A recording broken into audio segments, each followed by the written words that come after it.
different. And AirSurfer, who's only appeared in one 1v1 set, but swept it over Wen.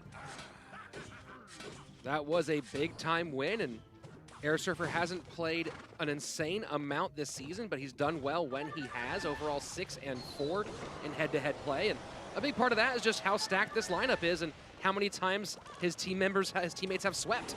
You know, and speaking of Wen and Pain Gaming, if Fnatic loses this set, they're no longer in control of their fates. They need Pain to lose at least one if they want to make playoffs with a loss here. And that reminds us, we do have another team doing double duty today with Pain going in 2 matches.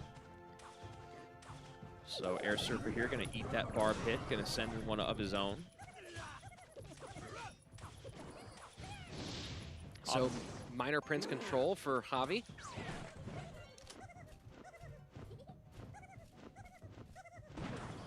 Going with Musketeer as opposed to the Skeletons version, and a 2-shot Lightning does make room for the Baby Dragon. Lots of damage there. Yeah, the Musketeer in there, you see. Wow, Prince gets on tower. That is massive, down to under 1,000 HP for Javi. Yeah, that is a huge early blow on AirSurfer.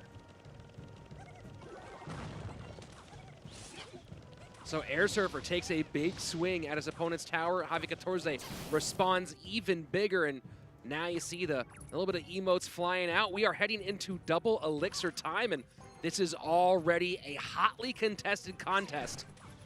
Hotly contested contest. What did I do there? It's all right. You know, you had to get one in there because I've had a lot today. So AirSurfer golems up. So now taking that damage early on doesn't seem quite as detrimental to his success in this game. However, Javi has so many responses in his deck. Inferno Tower, the damage that the Prince and the Musketeer do, the opposite lane pressure you can provide with the Miner and the Bats. This time, Miner picked up very well, and Lumberjack does take a big Prince shot. Will we see maybe AirSurfer go aggressive? No, instead goes with a Lightning to clean up some of that in the back. So 1295 to 902. 1255. Miner goes to the inside this time, not picked up. Baby Dragon and Mega Minion trying to clean up the damage there. High Lumberjack. AirSurfer very, very low on Elixir right now. Yeah, it was important that was a high Lumberjack. You had to make sure that Prince did not charge on top of the Lumberjack, because then AirSurfer would have had basically nothing to defend on the ground. 494 remaining. Got to pick it up, and he misses. Miner goes right to the back. Poison comes in, takes care of those archers as well. That was huge for Javi. Yeah, AirSurfer has one chance left, and it doesn't even really feel like a chance. Miner already back in, Barbarian in. Miner hits the bar, but Poison on tower. Javi takes game number 1 with ease.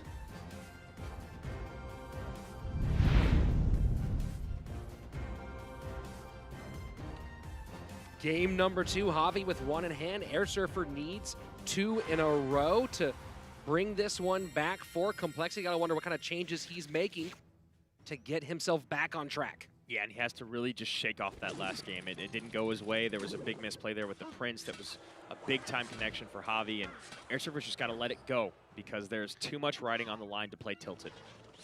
And you see Javi kind of juke his head back and forth there a little bit. Something amused him in the moment. A couple zaps from both these gentlemen, and speaking of mentality, you saw Javi really, really feeling himself at the end of that first game. AirSurfer going to bridge spam, which he's played a little bit this season. And Bandit out for Javi. Gets taken up by the Dark Prince.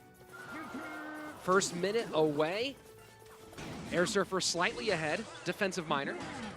AirSurfer going all in on the left-hand lane. That Mega Knight comes down, and AirSurfer all of a sudden probably wishing he did not go in so hard. Miner, Mega Knight, and P.E.K.K.A. Never mind. P.E.K.K.A. is a great counter to that Mega Knight. Both very beefy, but the DPS by the P.E.K.K.A. is exponentially larger. And Mega Knight now completely out of cycle, so AirSurfer loading up behind that P.E.K.K.A. P.E.K.K.A. might get a shot, and yes, it does. Battle Ram connection, huge, huge for AirSurfer. And here we go, starting the last game the exact opposite of this. AirSurfer on top in a commanding start. and the E-Wiz comes down, needed to pick up that Bandit dash, also takes care of the Inferno Dragon Miner to the inside spot.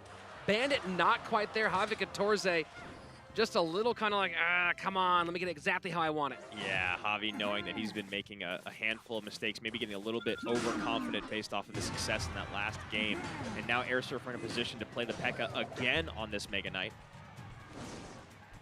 And needs to find some way. There you go. So he goes, first of all, high with the Battle Ram, minions behind, and playing the interaction the way he did right there was just genius. Getting the Dark Prince down instead to tank for the P.E.K.K.A, knowing that the shield was there, it would reset the Inferno Dragon's burn, just making a lot out of smaller troops instead of playing that P.E.K.K.A.